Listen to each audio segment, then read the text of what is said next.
A my ponownie połączymy się z Łukaszem Modelskim, ale jeszcze dodatkowo z Larą Gilmore. Zapraszam na rozmowę.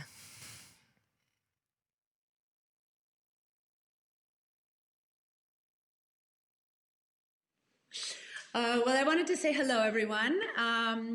My name is Lara Gilmore, and I am business partner and wife of Massimo Bottury. I'm part of the Osteria Francescana team, group, family, whatever you want to call it. Today, I'm speaking to you from Casa Maria Luigia.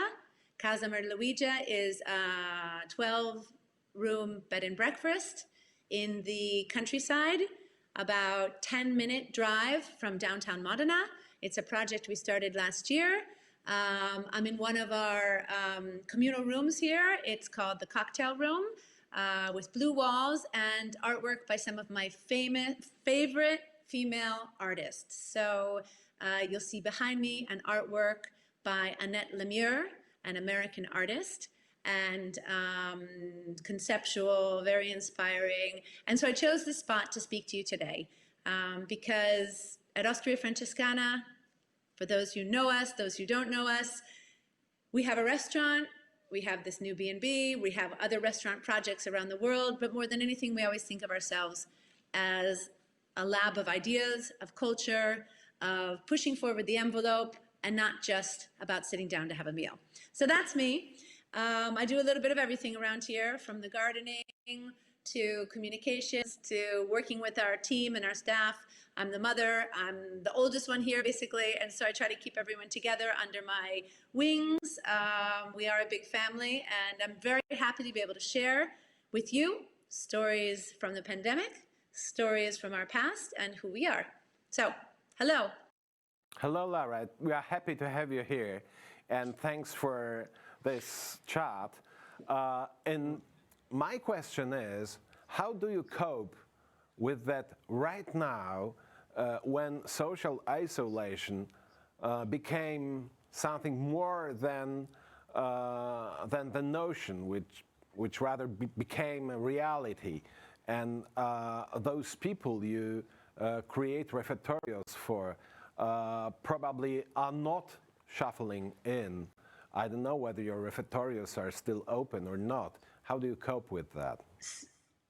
So, absolutely. In March, when the whole world started going into lockdown, Italy, Europe, we had to find a way to pivot, to change our service at our Food for Soul refectorios. The first one being in Milan.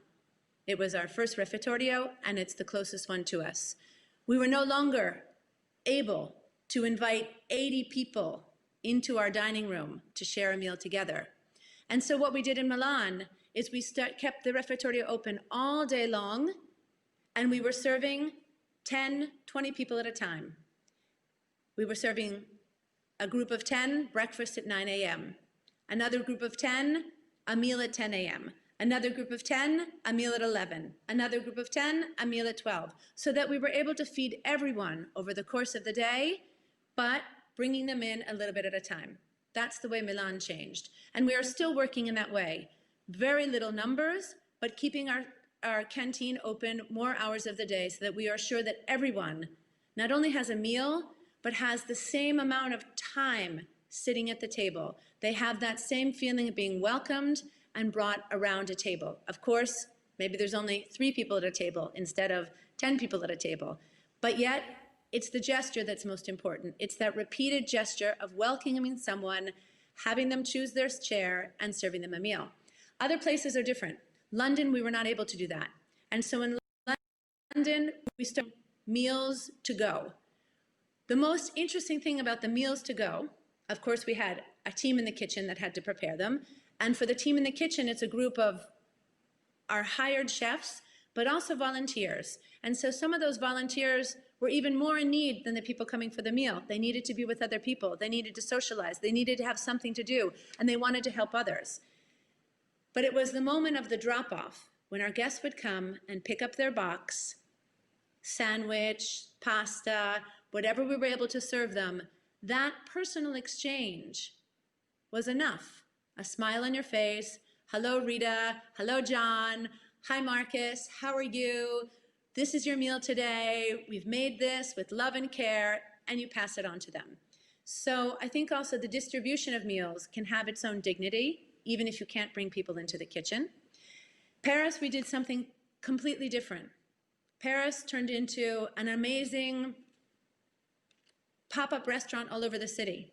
Basically, with the work of JR, the artist and his team, we created a project called Refettorio Action. So many restaurants closed in New York and in Paris, and so many chefs who wanted to be part of the Refettorio Paris opened their kitchens, opened their restaurants, and they were able to create up to 5,000 meals a day, because you had each of their kitchens working to create meals that were then distributed all over the city. This happened only in Paris, and it was an incredible effort by the community of chefs, volunteers, artists. We saw this incredible synergy coming together, and wherever we brought meals, there was this sense of joy. We would come into a neighborhood, kids would come around, families would come around, we'd just be distributing boxes, and that meal could have been made in the 5th arrondissement or the 10th arrondissement, different chefs, everyone working with surplus food. So there was this amazing reaction and desire to keep communities together through giving them meals. In Rio, our Refettorio started creating community meals. Those community meals were popped up all over the city. Once again, distributing meals. We could no longer bring people into our space because of the restrictions, because of the rules, but we were able to bring ourselves, our energy, and our smiles outside of our spaces to serve people not only a piece of bread and a piece of soup or some vegetable or a dessert, but that sense of that we're here for you, we care for you, and when we're able to open again, we will welcome you into our doors. So, of course, they're all open. Everyone is working in a different way. The other thing that happened during lockdown was that we invited people into our homes. Massimo, myself, my son Charlie, my daughter behind the video camera. We created a project called Kitchen Quarantine. And Kitchen Quarantine was very closely related to the values of Food for Soul. Because what we were doing in our own home every night, cooking dinner for our family, was going through our refrigerator and seeing what was left. It wasn't about going for a beautiful shopping list. Here's the recipe. I'm going to give you, Massimo wasn't giving master classes to anybody. The idea was, what is in my pantry? What is left over in my refrigerator? How can I create something delicious for my family out of what I have in there? And so one night, recycling the meal from the night before, it was a lesson, and it was a way of bringing the community of Food for Soul around the family dinner table. Because at the end of the day, we know that almost most of the food waste that happens, the biggest amount of food waste that happens, is in our homes.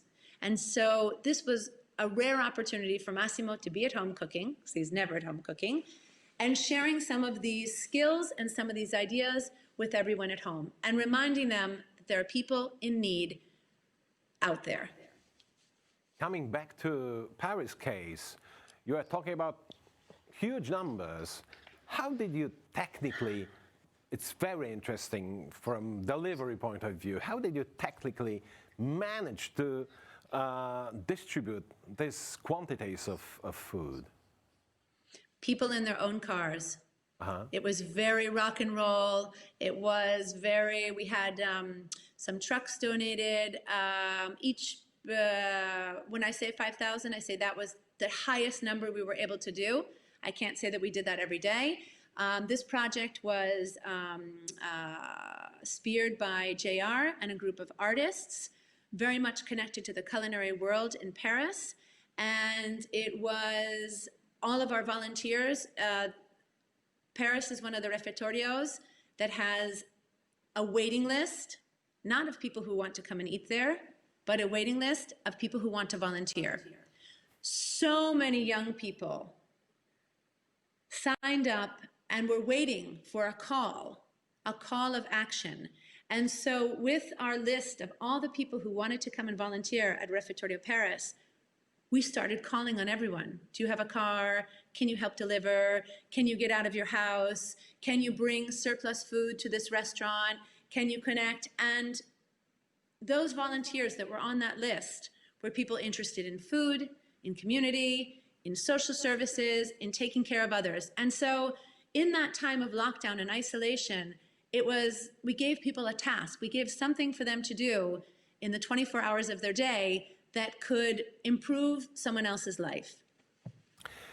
Well, I'm eager to ask you about restaurants, about Osteria Francescana, but before that, the last thing, concerning Food for Soul, in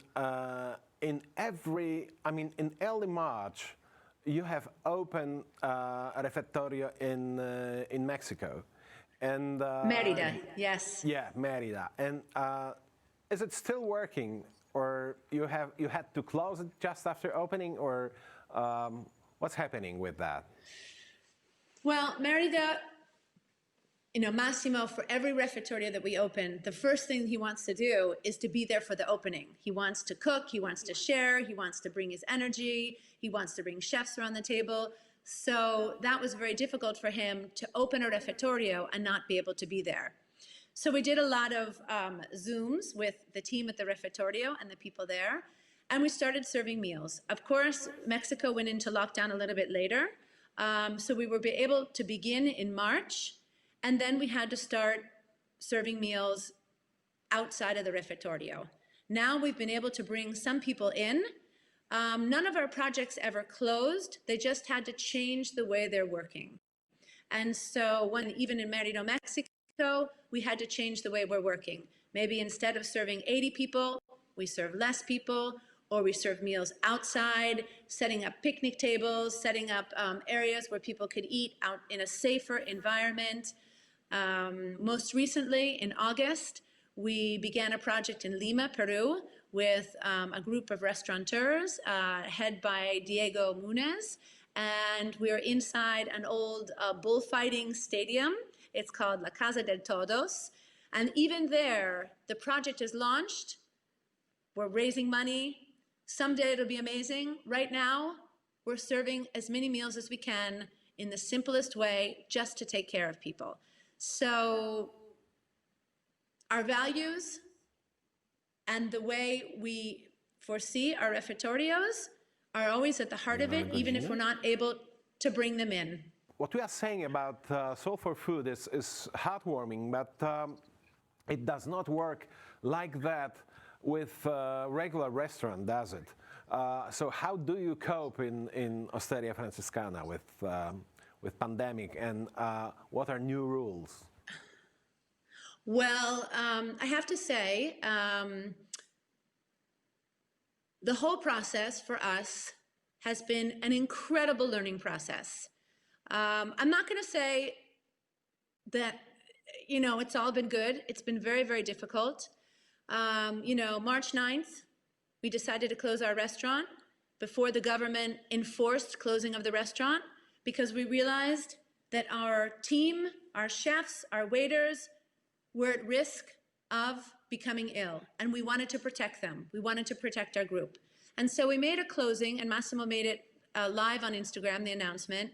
And this closing had a big influence on other restaurants in Italy, because they realized that they had a responsibility not only to their own economics and financials, but they had a responsibility to their community and their teams to be part of a movement to stop the spread of COVID. And so we encouraged other restaurants around Italy to close even before the government had made the restrictions.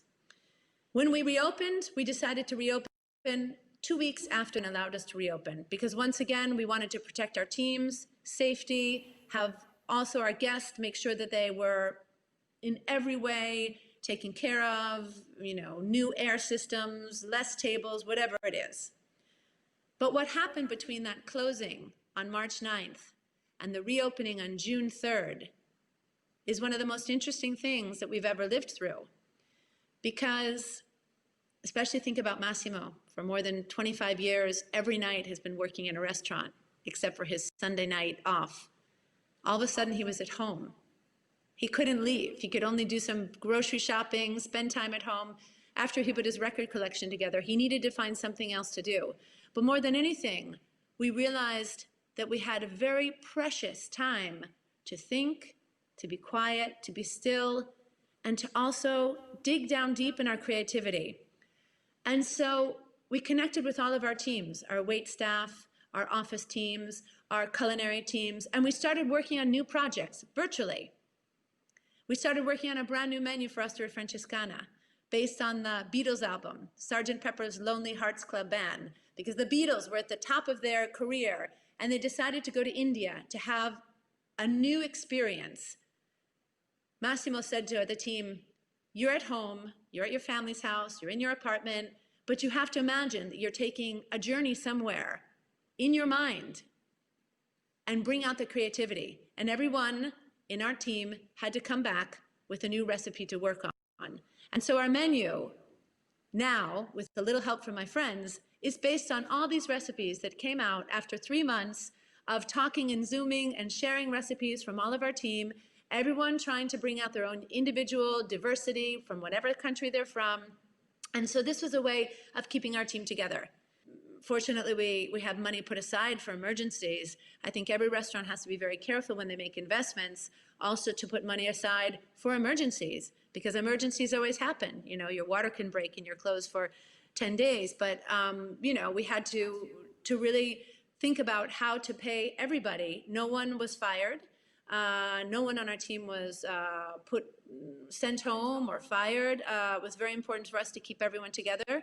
In Italy, we have a system of unemployment. Helps you where you're not unemployed, but the government helps you while you're not working. You still are on a contract for that company. They help by paying some of your expenses, some of your health expenses, some of your half of your salary. So we were able to keep everyone on a salary, and that was very important.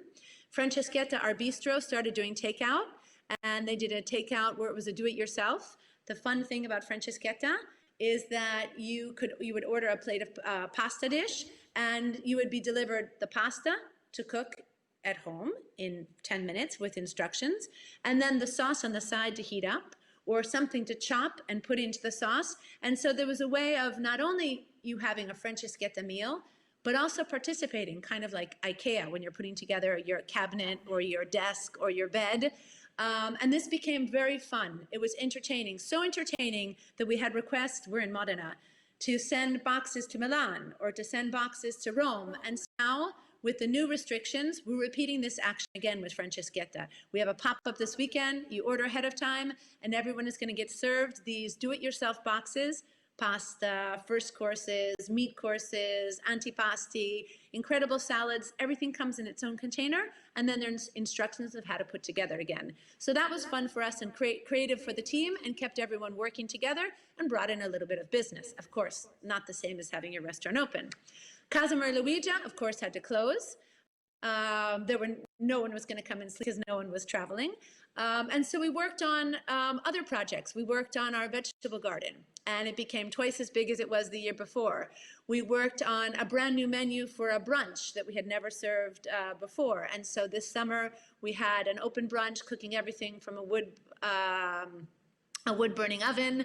And this brunch was open to guests from our hotel, but also outside the hotel, and many Italians started coming in. So during this time of lockdown, it was a time of creativity. Massimo started cooking kitchen quarantine. He started sharing his recipes from home. He started connecting with audiences that he had never connected with before. Our Food for Soul pivoted and started doing delivery meals for those in need. Everything that is part of our group had an evolution. And from that evolution, we learned that under difficult circumstances, you can come up with very creative ways and solutions to combat not only social isolation, but your economic difficulties.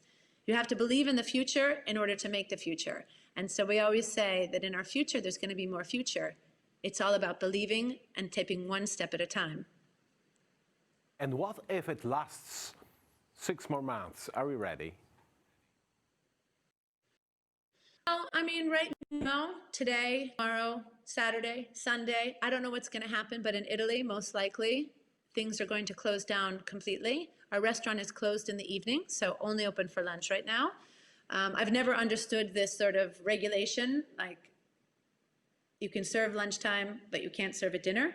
However, that's what we've been doing, serving at lunch, and been very successful. And Franceschetta serving a lunch, and Casimir Luigia is having a guest, and so we can serve them a meal here in the hotel.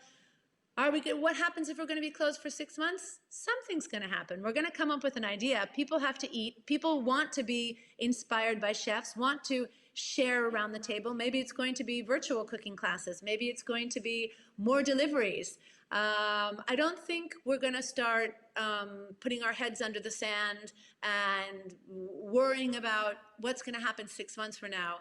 What we're going to worry about is what's going to happen next week, how to keep our team together, because the closer our team is, the more creativity we have and the more possibility of coming up with solutions.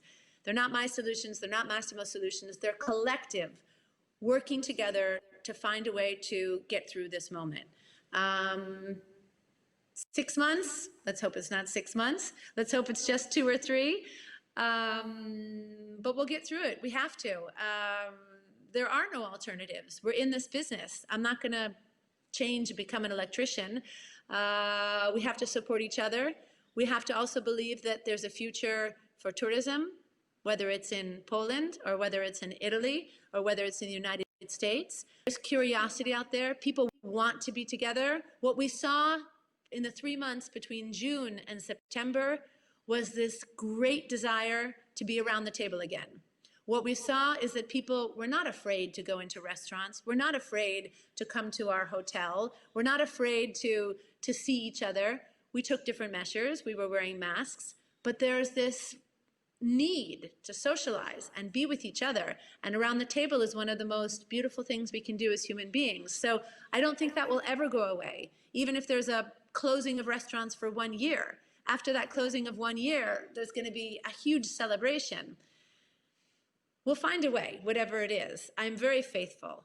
I know that, there are restaurants much smaller than ours. Maybe they open for 1 year, young chefs who have great difficulties paying their bills, keeping their team together, but they have to find a way to stay strong. Whether they're just quiet and they protect themselves for the next couple of months, they have to find a way to then reopen their restaurants, because it's important for the community, it's important for the economy of whatever town or city it is, and it's important for the soul of the people. Lara, thank you for sharing those experiences with us, and we all wish you and Osteria Francescana all the best in next months to come. Thank you. Thank you. And if I could just say one word closing, restaurants are about sharing culture, inviting people in, having a moment not only to eat something, but to learn something new about a country, about a place, about ideas. And so we can't let go of that. Delivery is something that we do in the meantime, but our doors will be open again. And I'm sure whether we're in Poland or Italy or the United States or Mexico, that those doors will be even more interesting and even more inviting than they were before. So thank you again. Believe in restaurants. We do. Ciao. Ciao. Thank you.